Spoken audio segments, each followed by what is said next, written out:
Muito bem. Então, nós vamos começar, então, falando aqui sobre o altar do holocausto. O altar do holocausto, ele era um altar de cobre. Portanto, ele era feito de cobre.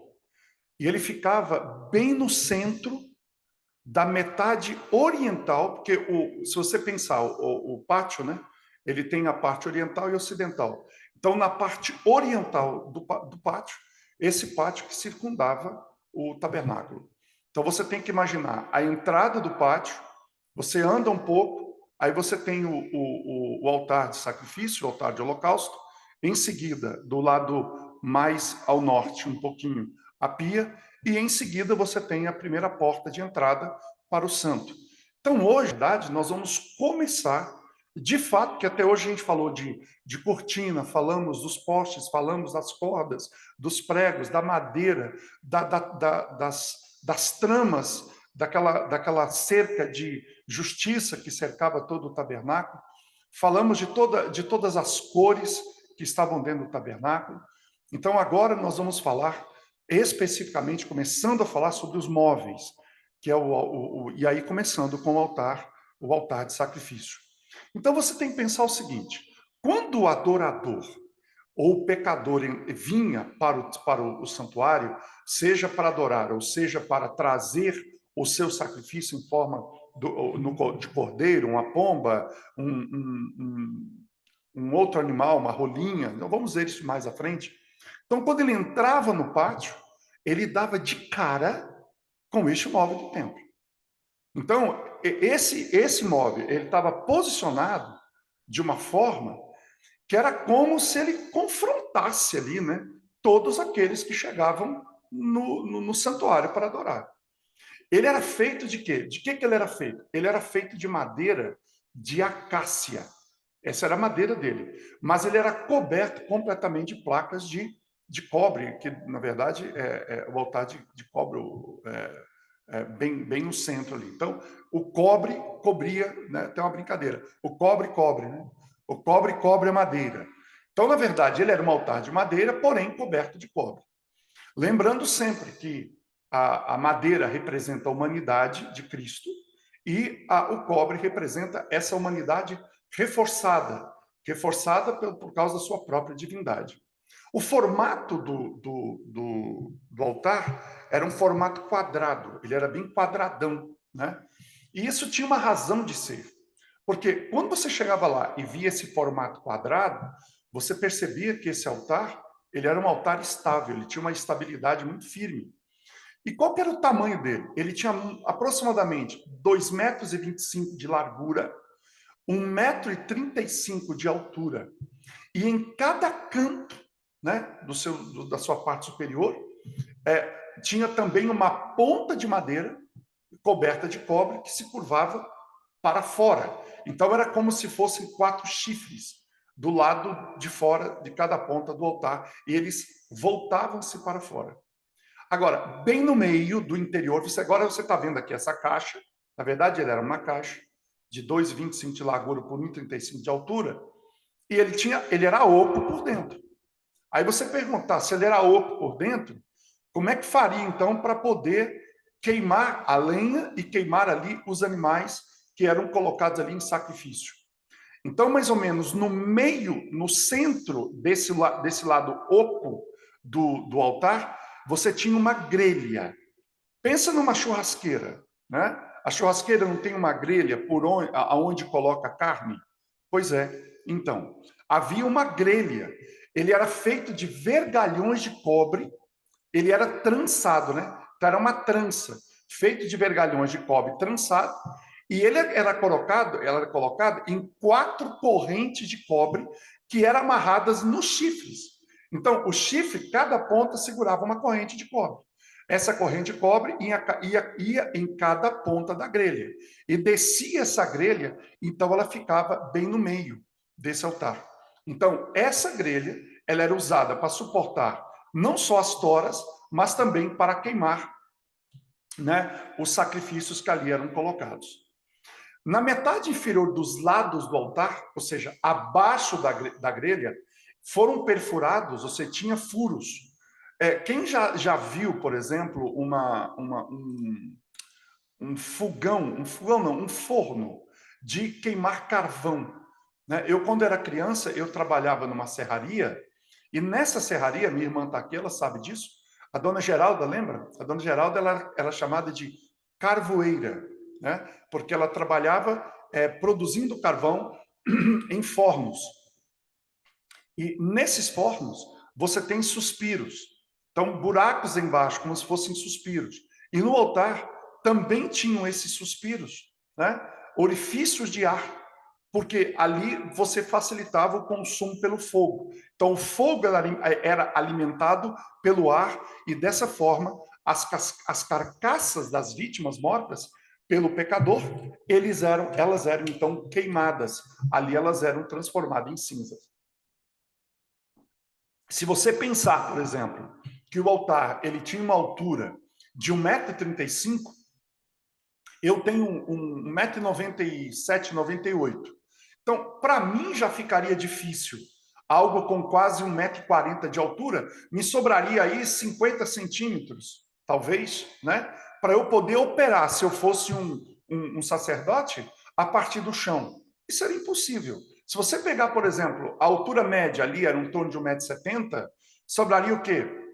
35 centímetros para a pessoa manejar, manipular essa madeira, essas peças dos animais que eram partidas para serem colocadas ali e serem queimadas. Então, o que havia ali? Né? O que havia ali? Uma plataforma. Havia uma plataforma, era como se fosse, vocês vão entender, a melhor forma de explicar isso para vocês é usar a linguagem da construção civil. Na verdade, ao redor do altar havia um andaime. Eu vou chamar de plataforma, mas na verdade era um andaime. Um andaime era ali colocado, né? Para quê? Para que quando o sacerdote fosse operar aquele processo, né, e ele pudesse andar sobre aquilo. Então ele ficava numa altura mais alta, aí ele subia nesse andaime, então, de cada lado do altar, que era chamado de bússola. Interessante. Ela tinha esse nome de bússola, porque esse andaime permitia que o sacerdote pudesse andar ao redor do altar. E os rabinos, eles chamavam esse andaime de circuito também, porque era o circuito que o sacerdote fazia ao redor do altar para manejar e manipular as peças da carne que estavam ali e a própria lenha que estava consumindo aquele sacrifício. Então, depois de ministrar no altar, e a partir dessa saliência, o sacerdote que estava sacrificando no dia, ele descia dali para então retomar as suas atividades. Agora, olha que interessante. Do lado de fora, de cada lado do altar, logo abaixo do andaime, um anel foi preso. Tinha um anel ali. Então, por cada par de anéis, por que os anéis estavam ali?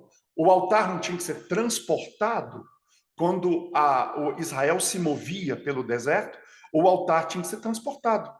Então, uma haste de madeira, também revestida de cobre, guarda isso, porque lá na frente também vão ter hastes de madeira, mas revestidas de ouro. Esse aqui era revestido de cobre. Ele era passado nesses anéis, então, para permitir que os levitas pudessem transportar esse altar sobre os ombros durante a peregrinação pelo deserto. Agora, tem um detalhe muito importante. Isso aqui já começa a nos chamar a atenção. Algo que a gente, às vezes, ao estudar a Bíblia, a gente, às vezes, não para pensar e filtrar esses detalhes que estão ali. E esses detalhes, eles são para nós. Eles não estão ali em vão, né? Tem uma razão de ser para eles estarem ali, tá? Esmeralda disse que eu era o mais comportado. Ai, Jesus. Esqueceu, né, Esmeralda? Então, olha assim, ela era uma razão de ser por essas mensagens estarem ali. Olha só, do lado, para chegar até o altar, o que Deus fez? Deus não permitiu que fossem feitos degraus tipo escadas.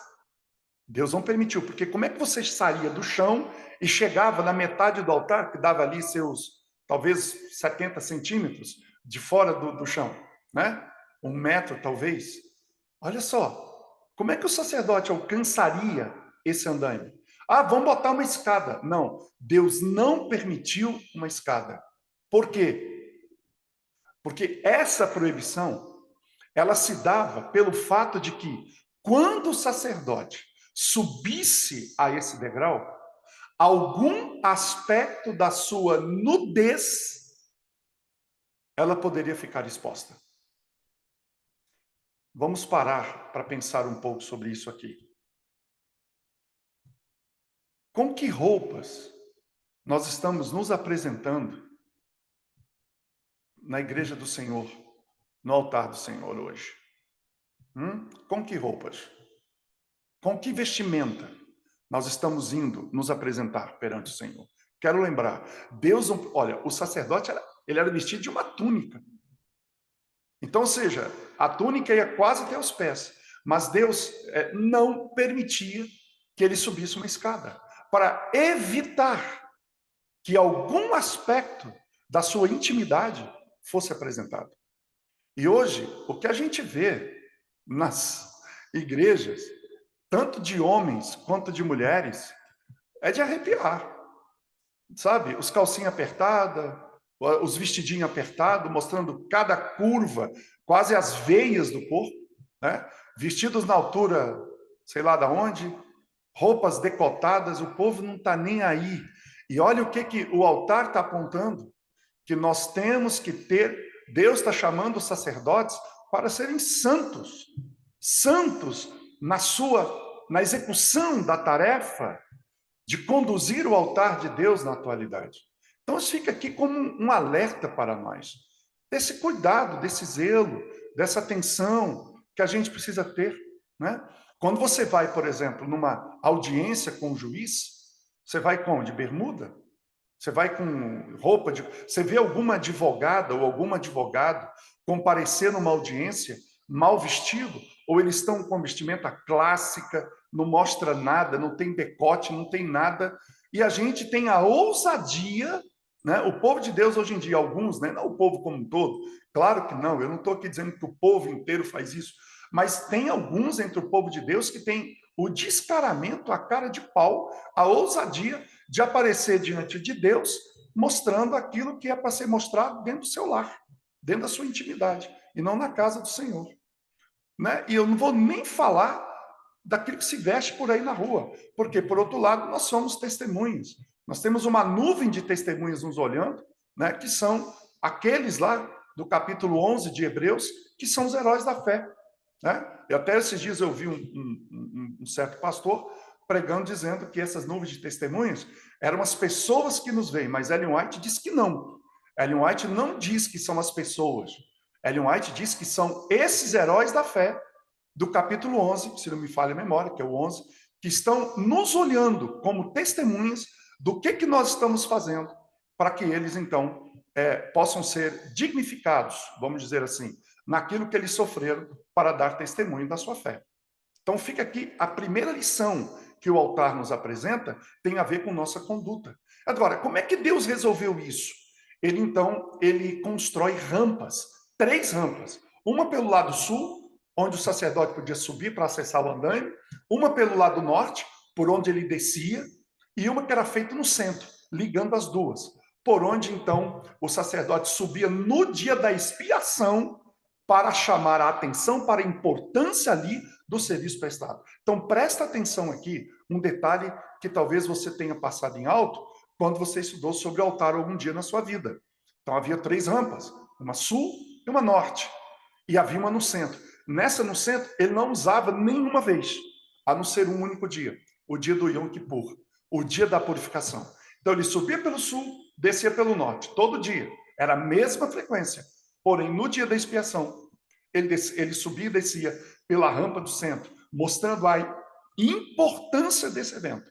O evento que ali estava acontecendo, que era o dia da expiação no santuário. Olha a importância que Deus dá à questão da expiação. Nós ainda vamos chegar lá um dia no nosso estudo para falar, então, quando a gente for falar, mais uma vez, dos rituais do santuário. As festas, as primícias, o Pentecoste, quando nós chegarmos nesse momento, aí nós vamos falar um pouco sobre isso. Agora nós entramos nos móveis, né? Lembra que nossas aulas serão longas. Espero que vocês nos acompanhem, ou aqui, ou depois lá no canal, tá? É de graça, e sempre será. Por isso que é de graça, né? E fala da graça, estamos falando da graça aqui agora, né? Então, que você possa participar e vocês que estão assistindo possam compartilhar o link dessas aulas para pessoas que eu acho que as pessoas têm, aqueles que têm interesse em conhecer, né? Então, olha só que interessante. Nesse lugar ali onde estava o altar, havia presença de muito sangue. Vocês podem imaginar, gente, deve ser um lugar terrível para se trabalhar. Às vezes as pessoas falam assim, eu não gosto do meu serviço. Cara, eu acho assim, ser sacerdote era um privilégio? Era, mas é trabalho duro. Era um trabalho duro. Calor, sol, sangue, cheiro de sangue, fedor de carne sendo queimada. Gente, não era um lugar muito bom de trabalhar. Não era uma churrasqueira, onde o cara ficava ali na churrasqueira queimando. Não, não. Era muito difícil, muito sangue. E sabe o que acontecia? A rampa, muitas vezes, de tanto sangue que havia na rampa, porque pensa comigo, o sacerdote, o pecador, degolava a vítima, só uma parte do sangue, que nós ainda vamos tratar disso, só uma parte do sangue era coletada numa tigela, para ser levada para dentro do santuário. Isso tem um simbolismo importantíssimo, importantíssimo aqui para nós, né? Essa questão do sangue. Eu já falei um pouco sobre isso aqui.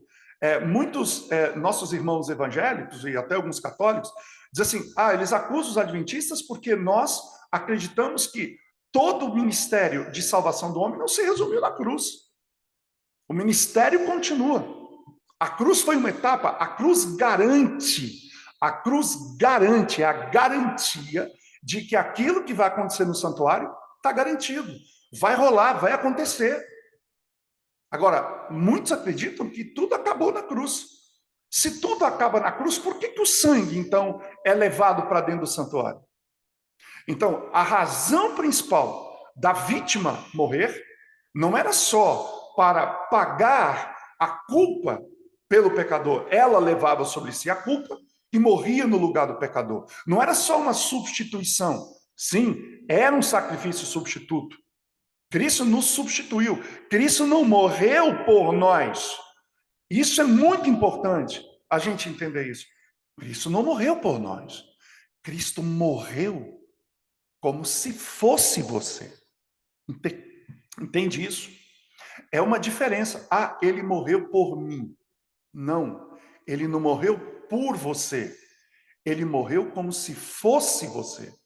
Então você pode afirmar com toda certeza, com toda garantia, eu já morri naquela cruz. Em Cristo você já morreu.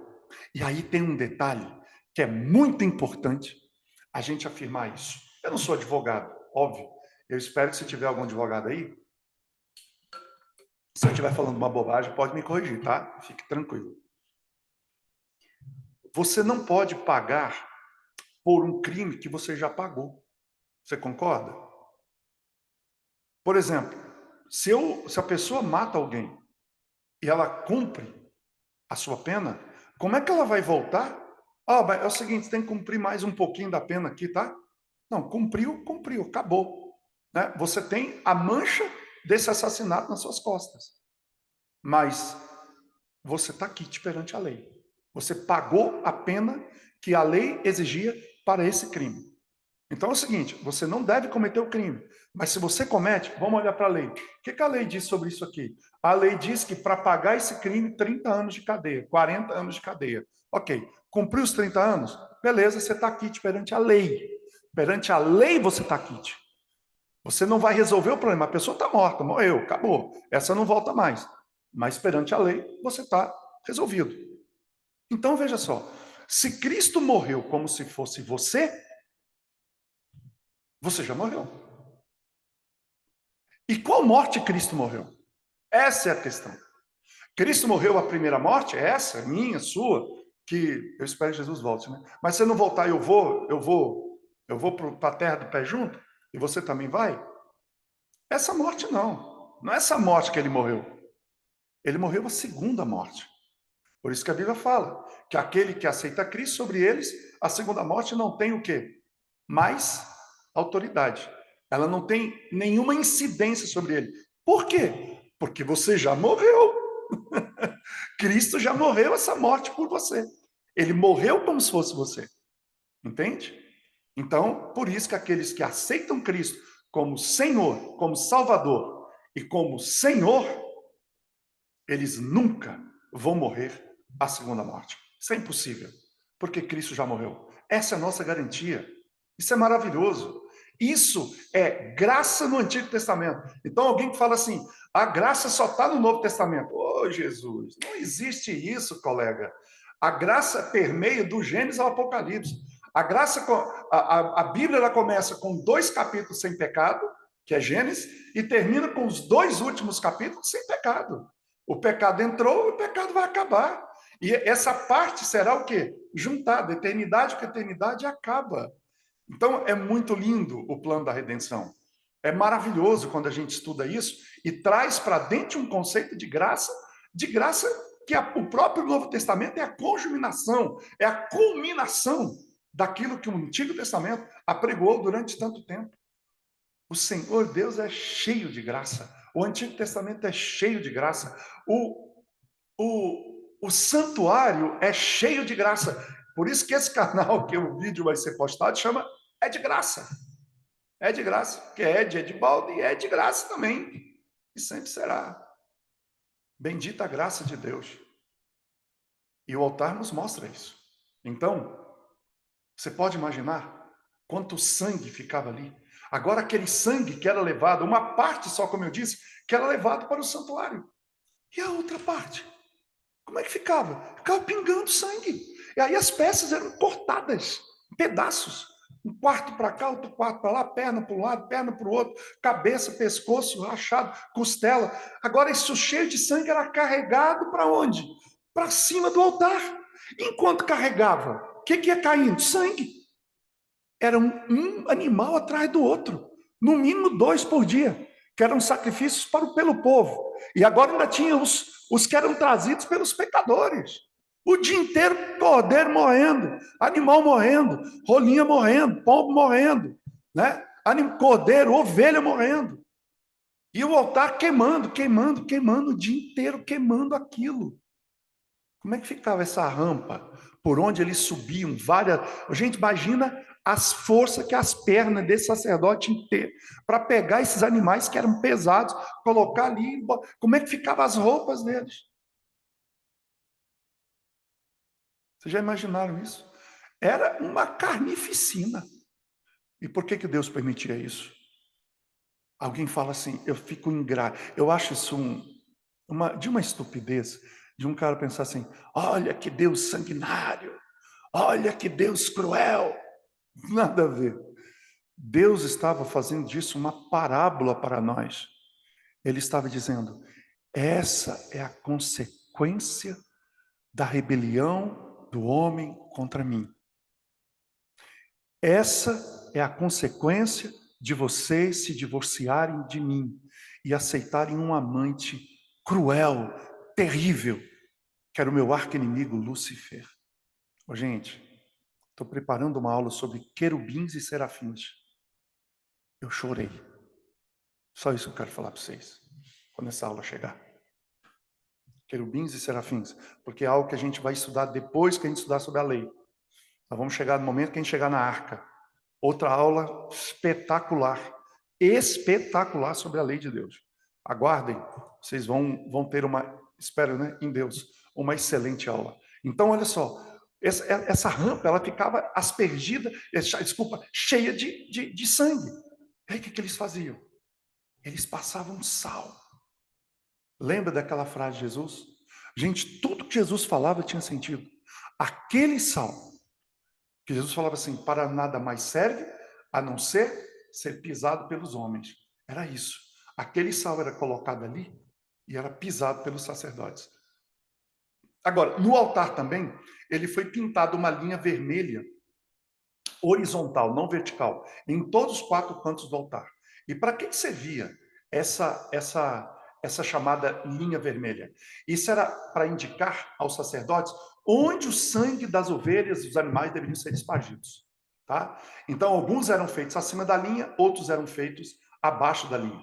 Interessante a gente notar que desde muito tempo, antes da época de Moisés, né, fazer um altar e sacrificar nele já era uma forma muito comum de se aproximar de Deus. Por exemplo, Adão, o nosso pai terreno, né, ele constrói o primeiro altar no portão do Éden, onde ali eles adoraram. Mais tarde, o próprio Caim, o próprio Abel construíram seus próprios altares, a gente sabe daquela história. Eu já até fiz uma live contando essa história.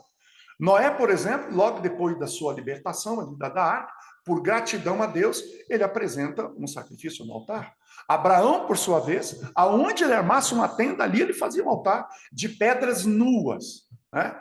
Então, depois que ele partia para continuar sua peregrinação, né, os cananeus viram lá e viram aqueles altares. E aí eles chamam Abraão de hebreu. Ele fala, opa, esse cara não é daqui. Gente, isso é muito interessante. Eles olhavam para o altar de Abraão e eles viam que ali havia alguém que vivera no meio deles e que tinha um altar diferente. Olha que interessante. Por que eles sabiam que Abraão não era um deles? Pelo estilo do altar. Eu tenho batido nessa tecla. Hebreu significa aquele que veio de além-mar, aquele que veio de fora. Isso que significa hebreu. Então eles chamam Abraão de hebreu pela primeira vez, por causa dos altares. Por quê? Porque os altares dos pagãos, eles eram todos enfeitados de ouro e tanta coisa, e o altar de Abraão eram pedras simples, coletadas, e ali ele adorava. Eu fico perguntando, às vezes eu visito algumas igrejas, gente, é tanta papagaiada, é tanto balangandã, é tanta coisa, é luz para cá, luz para lá, é fumaça, é gelo seco. E eu fico pensando, cadê o simples? Eu vou fazer um sermão em algum tempo aí, onde eu vou trazer a igreja verdadeira e a mentalidade grega. Esse sermão eu estou doidinho para pregar em algum lugar. A verdadeira igreja e a mentalidade grega. Eu vou mostrar pela história onde foi que a mentalidade grega entrou na igreja e como isso afeta a nossa adoração hoje. E tem a ver com aquela maior parte do animal de Apocalipse 13. Aquela besta de Apocalipse 13, o corpo dela é grego. Lembra disso? Isso tem uma razão de ser. E aí eu fico vendo adventista dizendo assim, porque o decreto dominical, porque não sei o quê, porque não sei o quê, eu não vou receber o sinal. Olha, deixa eu explicar uma coisa para você. O sinal é o ato final. O ato final. O que faz você receber o sinal é uma mentalidade que está sendo construída e que você, quando eu digo você, não estou falando para você aqui, não. Você no sentido genérico aqui. E que você está aceitando. Que você está aceitando no seu estilo de vida, no seu estilo de conduta, no seu estilo de vestir, no seu estilo de pensar, no seu estilo de falar, no seu estilo de adorar. Você está aceitando. Lembra do altar de Abraão? O altar de Abraão era simples. E por isso ele foi dizer, esse cara não é daqui.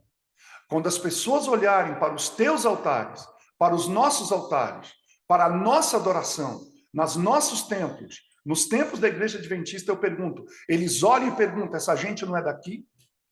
Ou essa gente é igual a nós? Nós estamos sendo diferentes na nossa adoração ou nós estamos sendo iguais? Aqueles que nós muitas vezes dizemos, aqueles que nós muitas vezes julgamos, porque eles não fazem certas coisas que nós fazemos, mas nós copiamos o estilo de adoração deles. Então nós temos que largar de ser hipócritas. Nós estamos nos tornando iguais. Só que eu sempre falo o seguinte, é a hipocrisia que mata. Então assume. Assume que você não quer mais o estilo de adoração abraâmico. Você quer o estilo de adoração balangandã, cheio de firula. E não adoração simples.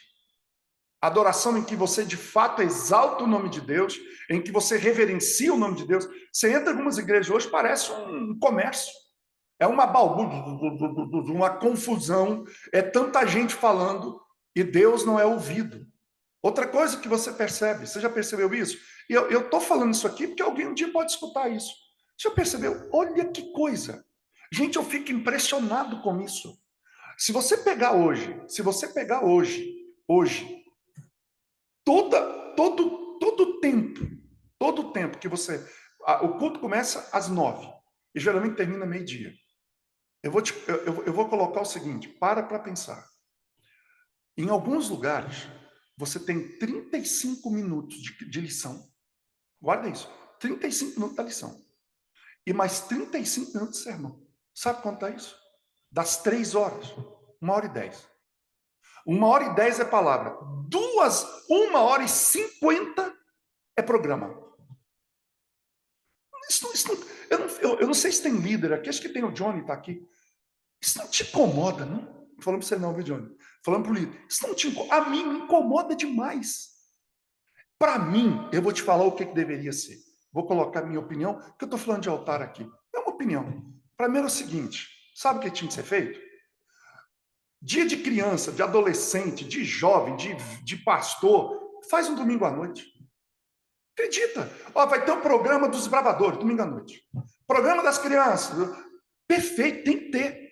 É uma comunidade, e tem que ter. Faz domingo à noite. Igreja lota, o pai vai, todo mundo vai, leva amigo e aproveita e prega o evangelho. O que a gente faz? No dia que a gente tem o dia do sermão, o dia de estudar a lição, a gente enfia programa nesse trem, cara. Isso dá nos nervos, cara. Isso é... Nossa, desculpa, eu fico irritado. Então, a minha opinião é o seguinte, ó. E anúncio? Anúncio, gente, para quê? Ô, família! O Johnny sabe o que eu tô falando. E fazer aquele monte de anúncio lá na frente. Manda no WhatsApp da igreja. Para que a gente tem tecnologia?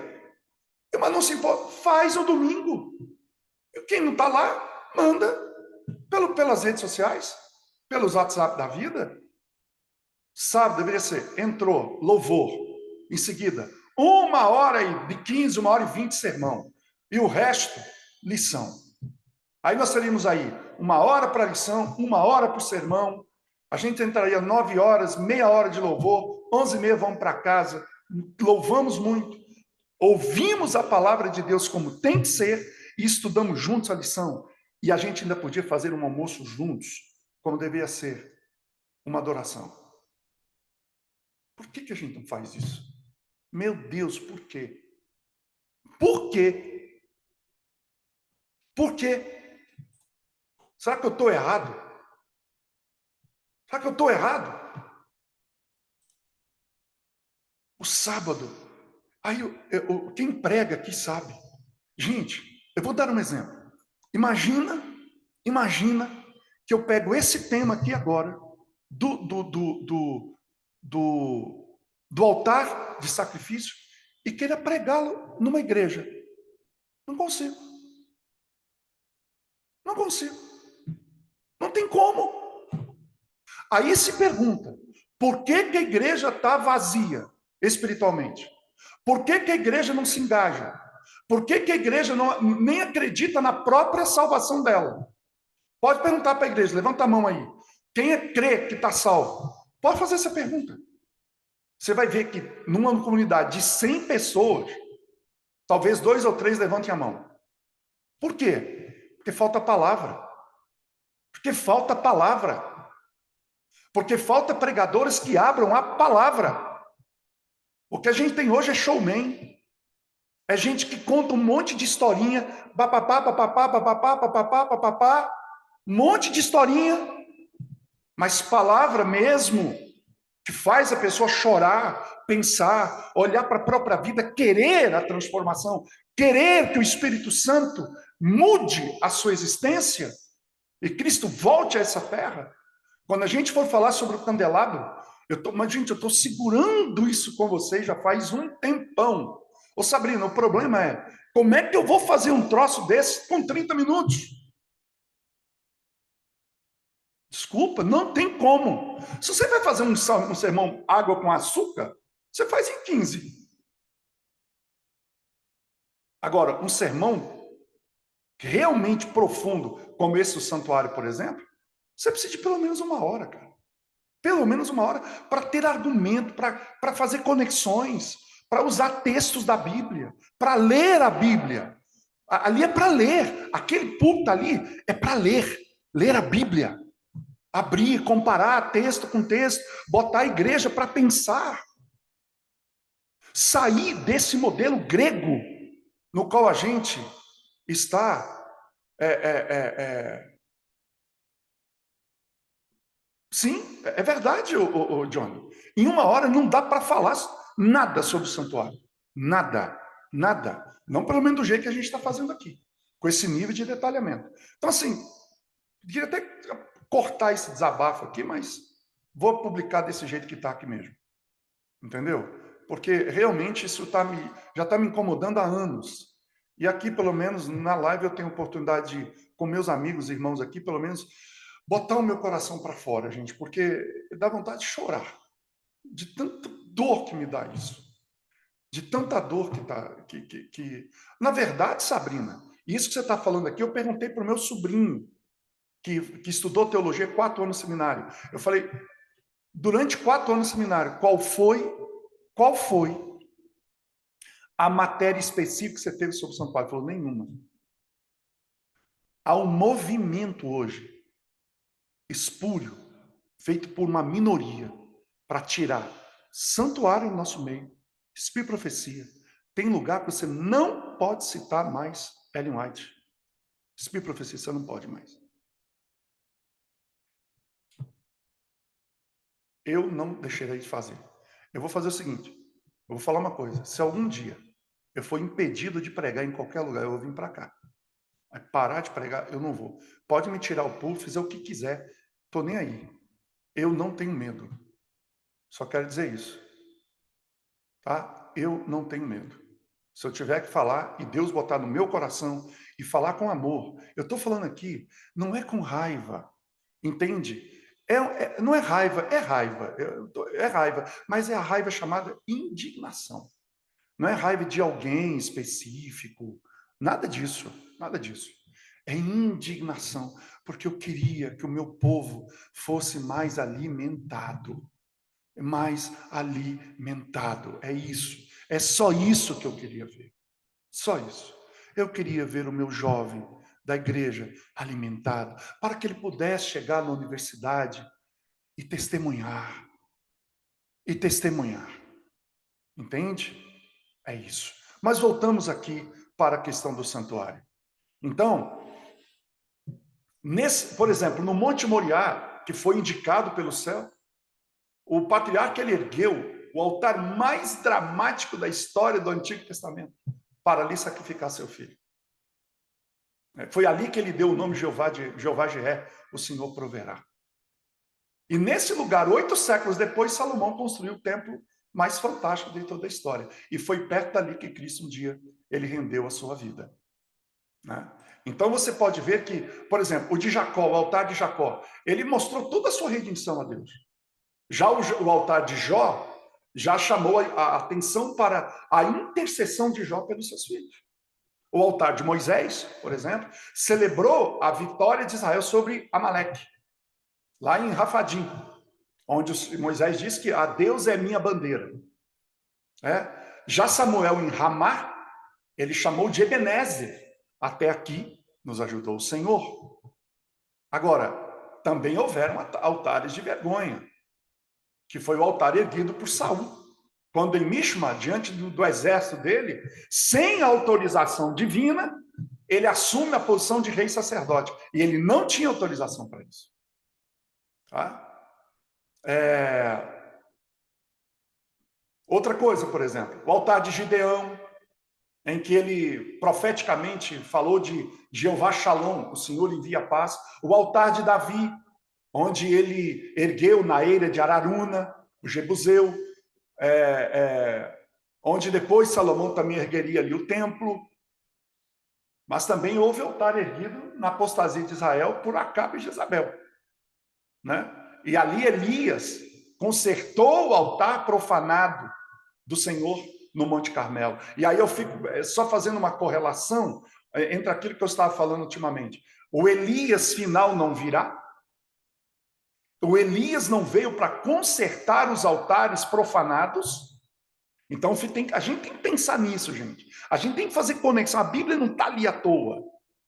No final da história, os Elias aparecerão para restaurar os altares profanados. Então está havendo profanação de altar, que os Elias restaurarão esses altares profanados. Então, todos esses eventos relacionados a esses altares bíblicos, que agora, eles foram aí mesclados na história do povo de Deus e registram que na alegria, na tristeza, na vitória e na derrota, homens fiéis ergueram santuários em forma de altares para adorar a divindade.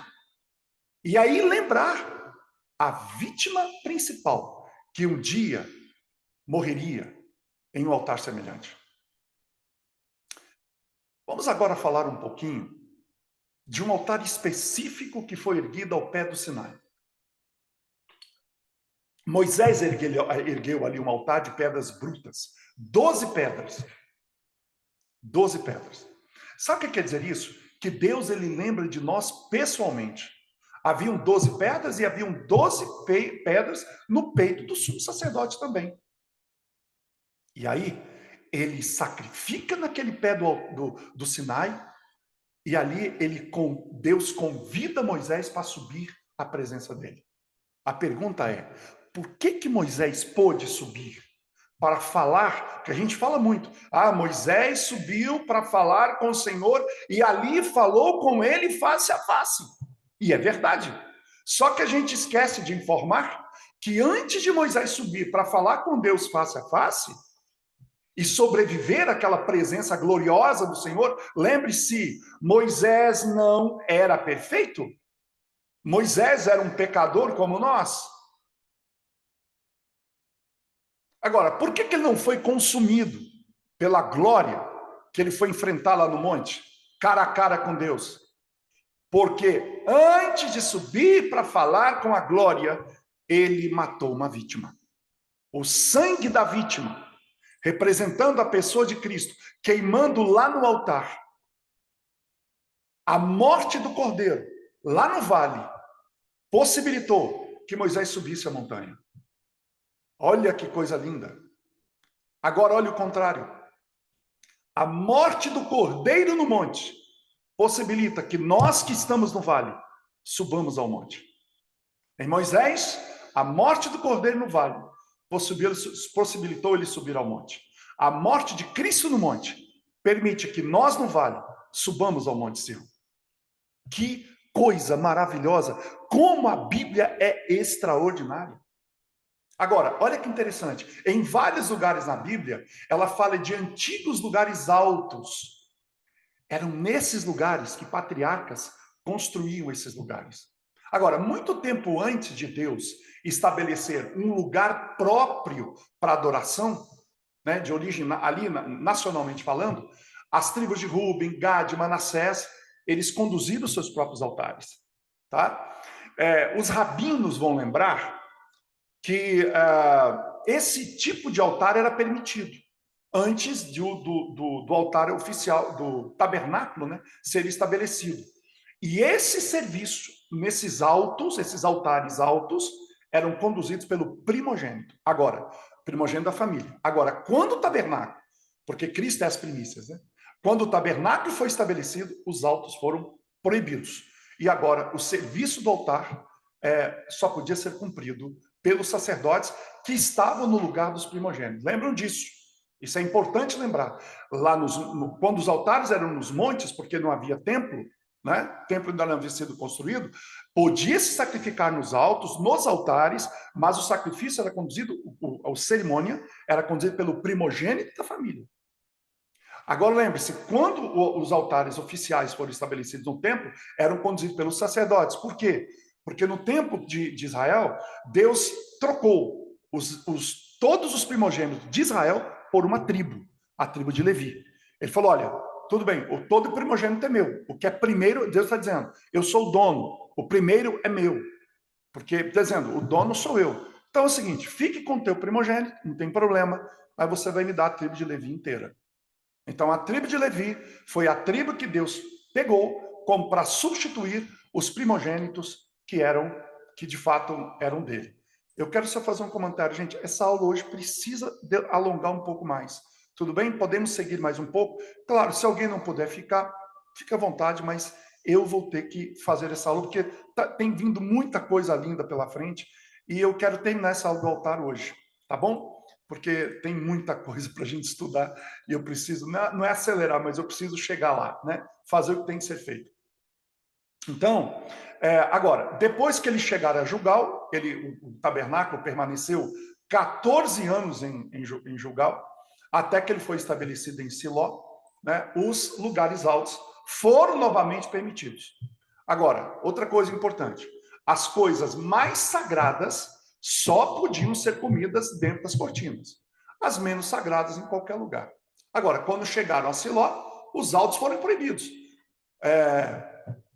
E era interessante, né, que nesses altares particulares, o que não era permitido?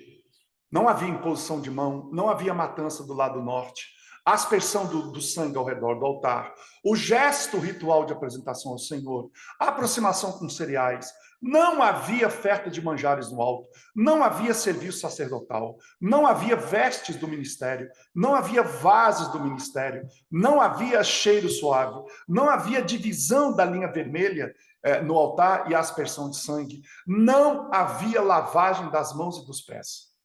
Agora, o que eles eram semelhantes? Era o tempo no qual eles eram oferecidos, tarde e manhã. E também no ato, né, de consumir as ofertas e as leis de como comer essas ofertas, né? Agora, nenhuma descrição de qualquer altar patriarcal sobreviveu. Nenhuma. Tá? Os únicos detalhes que temos foram dados por Deus a Moisés após a proclamação dos 10 mandamentos. Agora, antes de Deus dar instruções detalhadas para a construção do tabernáculo e o altar de cobre, que duraria aí séculos, o Senhor deu detalhes para um altar de terra que poderia ser construído se necessário fosse. Então, era um montinho de terra, tá? Um monte de rocha, uma coluna de pedra, ou mesmo uma única pedra. Isso tudo está registrado em 2 Reis 5, 17 a 19, Gênesis 31, 45 a 54, Gênesis 28, 18 a 22, Juízes 6, 19, 24, 13, 19, 20. Eu só estou citando aqui, porque se eu for ler tudo isso, a gente não avança. Mas eu estou falando e dando os textos, né? Agora, a única estipulação é que esses altares de terra, de pedra, coluna de rocha, fossem elevados. Então, se fossem feitas de pedras, não poderiam ser tocadas por qualquer ferramenta de ferro. E por que Deus fez essa exigência? Porque ele queria ensinar ao povo que nenhum ser humano pode melhorar a provisão que o céu fez para dar acesso à divindade. Esse é um ponto importante. Nós não temos autorização, ninguém tem, para mexer no altar do Senhor, mexer na mensagem do Senhor, achando que vai entregar algo melhor que o Senhor faz. Se você olhar, por exemplo, o capítulo 20 de Êxodo, ele começa com os 10 mandamentos, deixando claro o que é o pecado, mas também ele termina com uma descrição de vários tipos de altares em cujos rituais poderiam cancelar a culpa. Vocês já perceberam isso?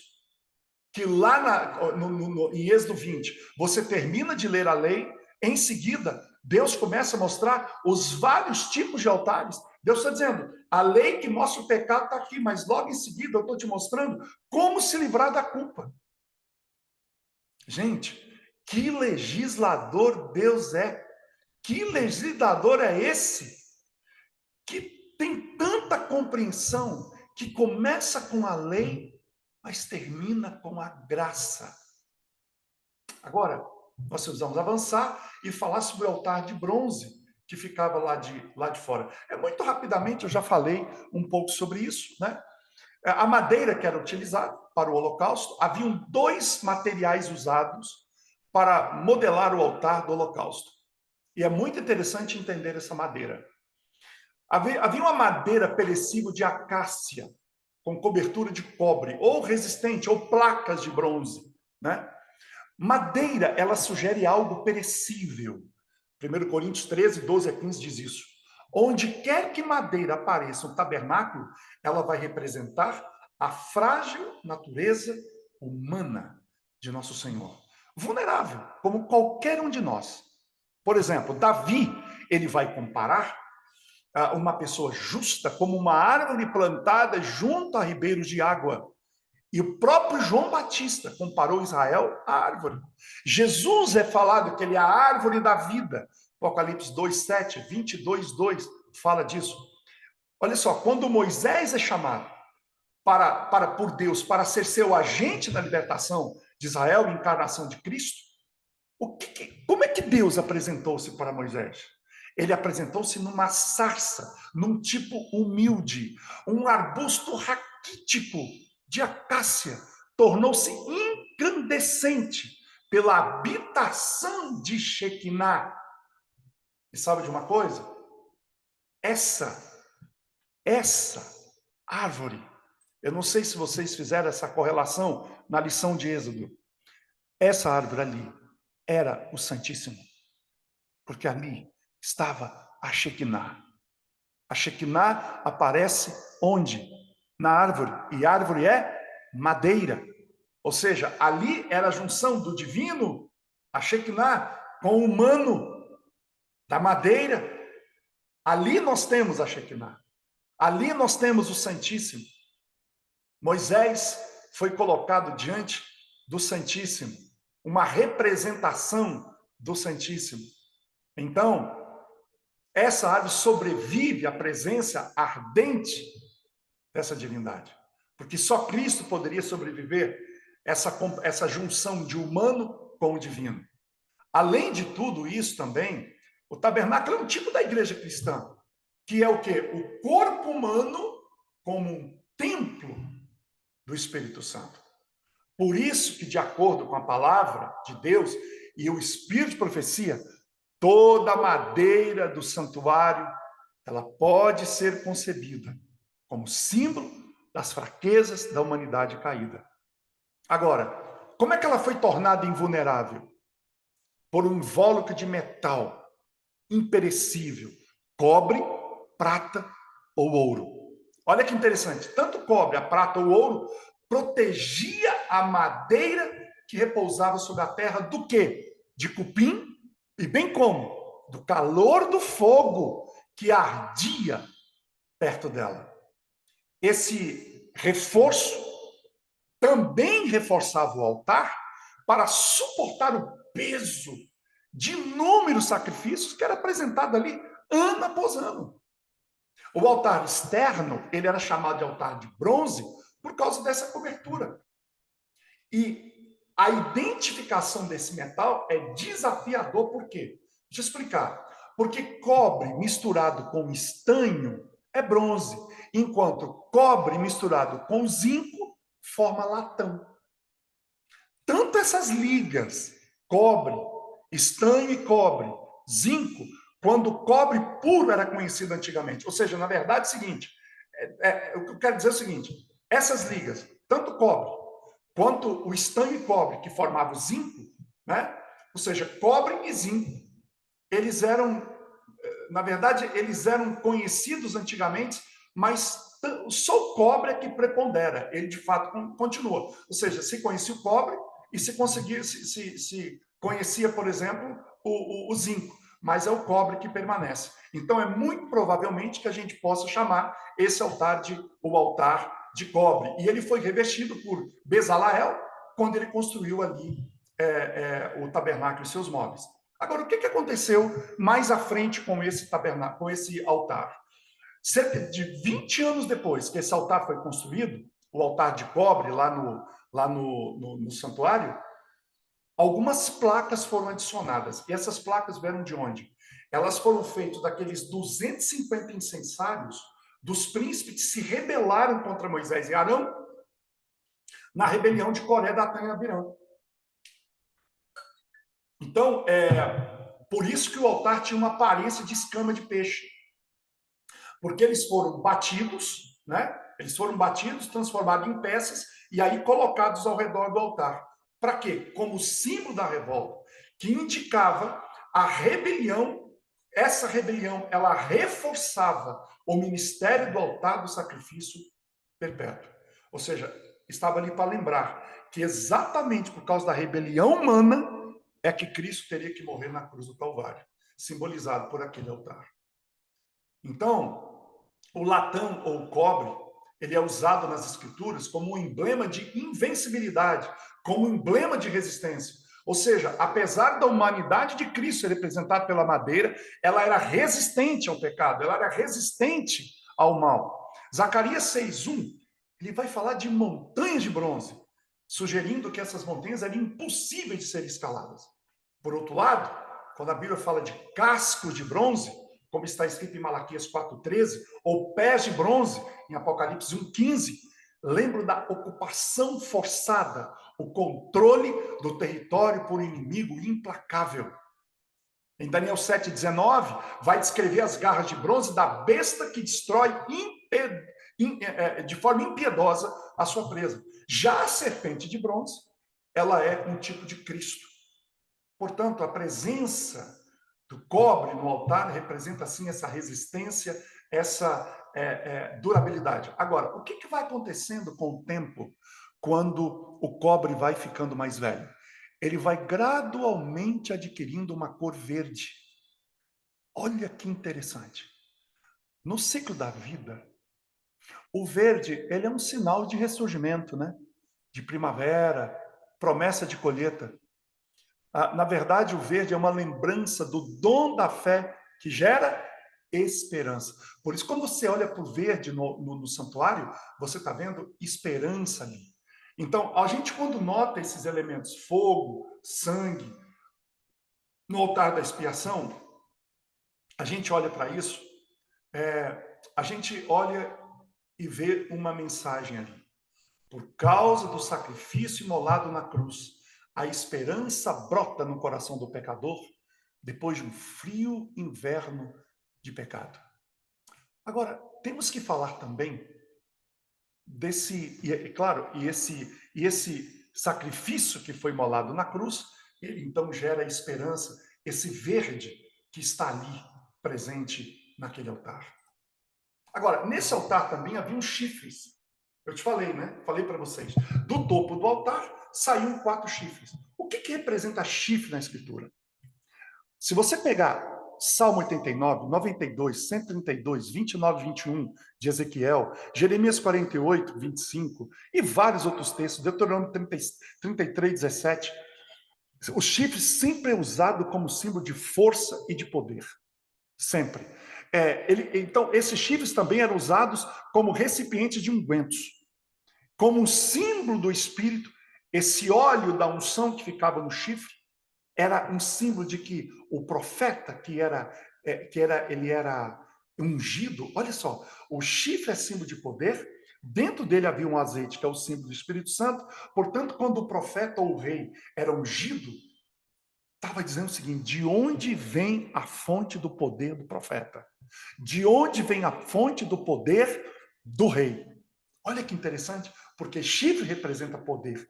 E o azeite representando o Espírito Santo. Estava dizendo, esse poder que você recebeu, pastor, esse poder que você recebeu, profeta, esse poder que você recebeu, rei, esse poder que você recebeu, não é seu.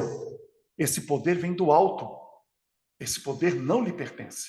Portanto, quando Cristo foi ungido, ele foi ungido para todas as 3 posições. Ele foi ungido ali naquele momento no Getsemane, não, no Jordão, né? Ele foi ungido para rei, para profeta e para sacerdotes. Agora, olha que interessante. Chifres também eram instrumentos musicais para convocar assembleias.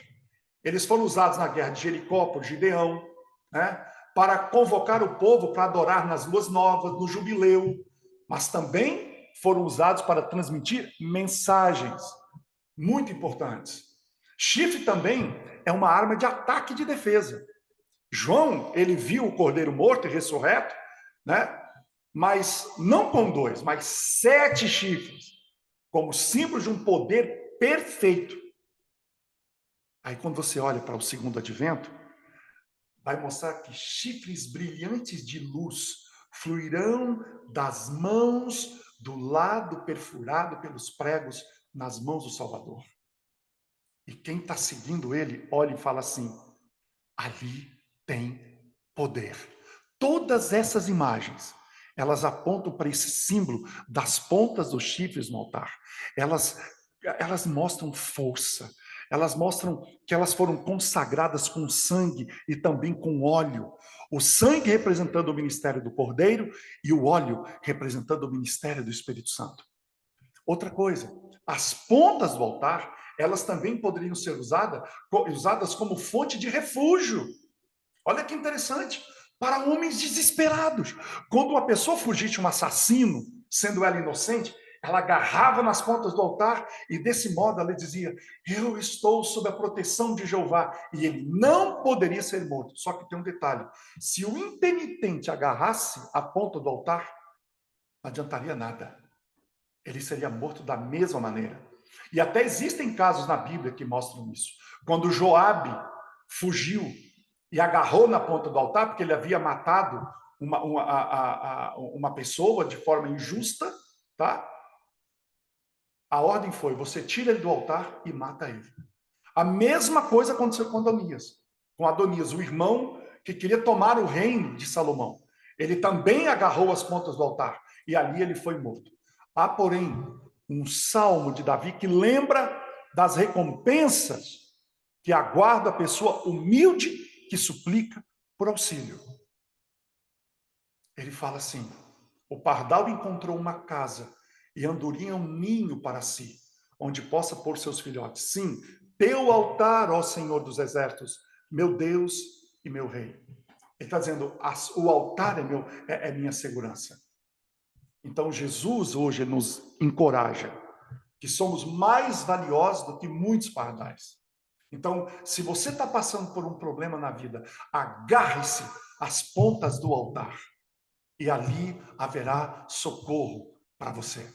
Agora, havia um outro aspecto, isso aqui é muito importante. Por isso que eu estou dizendo, gente, hoje eu quero falar até o fim sobre o altar. Aguenta aí se você puder.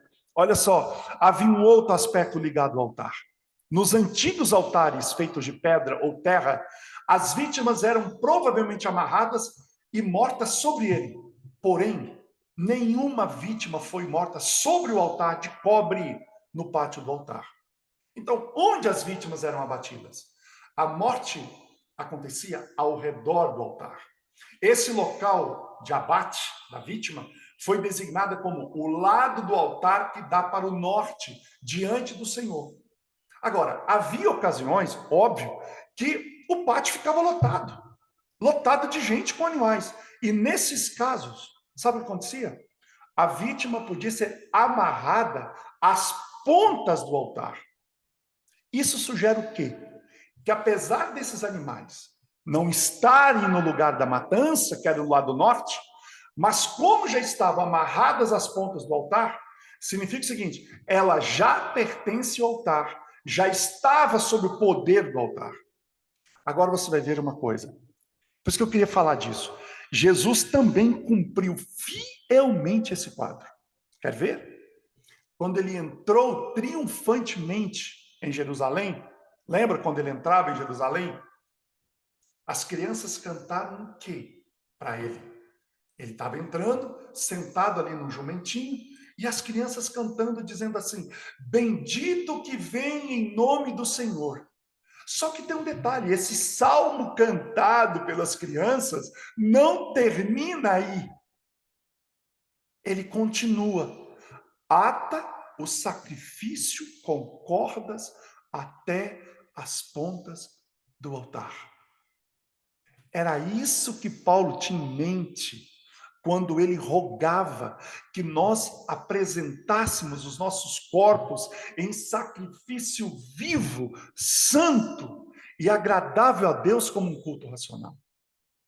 Para o cristão, essa imagem, Cristo, quando ele entra em Jerusalém, ele estava se conectando como corda ao altar. Ele diz: olha, nada vai me tirar desse caminho. Eu já estou ligado ao altar de sacrifício. Eu já cheguei para o sacrifício. Estou no pátio do sacrifício. Ninguém vai me tirar daqui. Eu pertenço a essa cruz. A cruz e eu já estamos ligados. Quando ele entra em Jerusalém, não havia mais retorno. E para nós, essa imagem do cordeiro ligado com as pontas do altar, ele tem grande significado. Qual é? Nós devemos nos manter continuamente ligados pelas cordas do amor ao altar de Deus, que é a cruz do Calvário. O que nós temos que ligar à cruz do Calvário, amigos? Nós temos que amarrar o altar, amarrar ali, amarrado ao altar, deve estar o quê? Nosso eu, nossas posses, nossos filhos, nossos dilemas, nossas angústias, nossas emoções. Tem muita gente hoje que está desanimada, com baixa estima, querendo ser notado, reconhecido, validado por alguém. Sabe? Você não pode depositar suas expectativas de reconhecimento, de validação, de receber elogios de pessoas que são tão carentes quanto você. Pode ser que aqui hoje você esteja nesse lugar. Pode ser que aqui hoje eu falo para uma esposa que não se sente notada pelo seu marido, reconhecida por todos os anos que você serviu a ele como mulher, amiga, amante. Pode ser que um esposo nessa manhã sinta que por mais que ele se esforce, seu esforço não é reconhecido pela família, por quem ele tanto luta.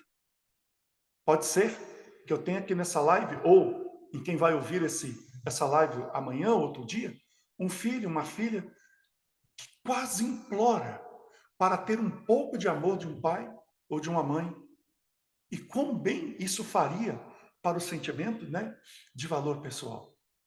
Quantos jovens entram em profunda depressão porque não se sentem reconhecidos como pertencentes a uma determinada tribo ou grupo. Entenda de uma vez por todas. O mundo não só te reconhece como valor, ou melhor, o mundo só te reconhece como valor pelo preço que você paga a ele. É assim quase todas as relações que temos na vida. Nós somos muito mais valorizados pelo mundo, pelo que temos, e não pelo que somos. O mundo não te valoriza pelo que você é. O mundo geralmente valoriza pelo que você tem, pelo que oferecemos, não pelo que nós precisamos. O que é valor? Valor é o que te engrandece, que te faz diferenciado. Preço é medido pelo custo de produção. Valor é medido pelo sentimento, pelo afeto, pela entrega. Deixa eu te falar uma coisa. O mundo te dá preço, mas nem sempre te dá valor. Cristo pagou um preço incrível por você. E pelo preço pago, ele diz o quanto você vale para ele. Quanta lágrima, quanta dor, quanto sofrimento poderia ter sido evitado se nós entendêssemos que o nosso valor, nossa autoestima, isso aqui é importante, não deveria depender de nenhum desses atores. Nem de pai, nem de mãe, nem de esposo, nem de esposa, ou qualquer outra pessoa. O nosso valor, que deveria determinar a nossa autoestima, é o preço pelo qual nós fomos comprados. A relação que o Senhor Jesus tem com a gente é a mais honesta que alguém pode ter com alguém. Ao mesmo tempo que ele te declara que você é como a menina dos olhos, ele diz que mesmo que uma mãe pudesse se esquecer do seu filho, ele é incapaz de esquecer de você. É ali que deve estar a nossa autoestima, mas ele também vai dizer para você: eu repreendo e disciplino a todos quanto amo. Sê, pois, zeloso e arrepende-te. É por isso que todo padrão de relacionamento, ele deveria ser o de Cristo. O que Cristo tem com você e com o que você tem com Cristo. Não confie em amigos ou em qualquer pessoa que te elogia, que te bajula. Elogios fazem parte, mas também um bom amigo, um bom pai, uma boa pessoa que te ama, como Cristo, também vai te fazer repreensões. Cristo pagou o mais alto preço. Por isso, não há ninguém nessa terra que possa valorizar você mais do que ele. Ele te comprou e quem compra quer levar. É por isso que ele vai te levar para casa. É por isso que ele fala: eu virei outra vez. Eu vou te levar para mim mesmo. Isso é redundância, para não deixar claro que ele não está te levando para outro. Eu estou te levando para mim mesmo, como um noivo leva a noiva para si. Porque eu quero que aonde eu estiver, eu quero ter vocês perto de mim. Ele não diz para que onde eu vá, ele diz, porque se fosse assim, ele diria, para que onde eu vou, eu quero que vocês estejam também. Ele diz assim, para onde eu estou, eu quero que vocês estejais também. Ou seja, em qualquer lugar, aonde eu estiver, não é onde eu estou agora, é onde eu estiver, eu quero que vocês estejam junto de mim. Para onde eu estiver, vocês, eu não vou mais abrir mão de vocês. Eu nunca mais. Ele está dizendo: olha, eu fiquei muito tempo longe de você. E a partir do dia que nós nos encontrarmos outra vez, eu nunca mais vou me separar de você. Nunca mais. Nunca mais haverá um Éden. Nunca mais eu vou te chamar e você vai ter vergonha de dizer eu estou aqui. Nunca mais. Para que onde eu estou, estejais vós também. Para que onde eu estiver, perdão, estejais vós também, em qualquer lugar. É muita saudade, você não acha? Semana que vem, na outra semana, né? Na quarta-feira, se Deus quiser, eu vou para a Argentina visitar minha filha. É muita saudade. Sabe, deixa eu dizer uma coisa para vocês. Vocês acham que foi Judas que encontrou Jesus no jardim? Foi não, foi o amor. Foi o amor que pregou na cruz, não os pregos. As cordas que o prenderam ao altar da cruz tinham 4 fios: amor, obediência, zelo e alegria. As pontas dos altares do sacrifício e intercessão representam o triunfo da morte e mediação de Cristo. Os chifres anunciam o Cristo vitorioso. Quando José e Maria trouxeram o menino Jesus ao templo, o sacerdote tomou o menino nos braços, ergueu diante do altar, para significar a sua dedicação como sacrifício vivo, porque era assim que o sacerdote ofertava o cordeiro. E assim Cristo foi apresentado. E a partir daquele momento, a sua vida terrena foi uma preparação para ir para o altar. O toque do altar traz perdão, santidade a todo penitente sincero. Altar significa literalmente lugar da matança. Sabe, irmãos, sabe, amigos, eu quero ir caminhando para o fechamento desse nosso encontro de hoje, porque a próxima aula nossa, ela vai continuar no altar, mas ela vai intensificar-se para dentro do altar para preparar você para chegar no santo. Eu tenho vários temas ainda para serem tratados no altar ainda. Mas vamos falar de quê? Dos utensílios que usavam no altar, das facas. Tem tanta coisa para falar disso, que realmente uma aula só fica desafiador.